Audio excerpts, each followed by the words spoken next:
యథార్థవంతుల కొరకు దేవుడు ఒక విత్తనమును వేసి ఉన్నాడు. దేవుడు ఒక విత్తనమును వేసి ఉన్నాడు. ఆ విత్తనం ఫలిస్తుంది, అభివృద్ధి ఇచ్చింది. దేవుడు వేసిన విత్తనాలు ఏవి కూడా పాడు కావు. మరి ఏ విత్తనాన్ని యథార్థవంతుల కొరకు దేవుడు వేసి ఉన్నాడు?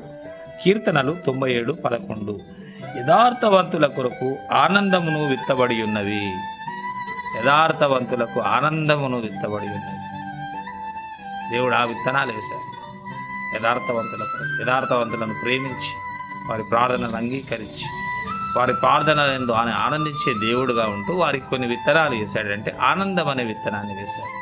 వాళ్ళు యథార్థంగా ఉంటారు, యథార్థ జీవితం జీవిస్తారు, ఎవరికి కూడా అన్యాయం చేయరు, ఎవరిని ఆశించరు, ఎవరి జీవితాలలో వారు మరి ప్రవేశించి వారి జీవితాలను పాడు చేయరు.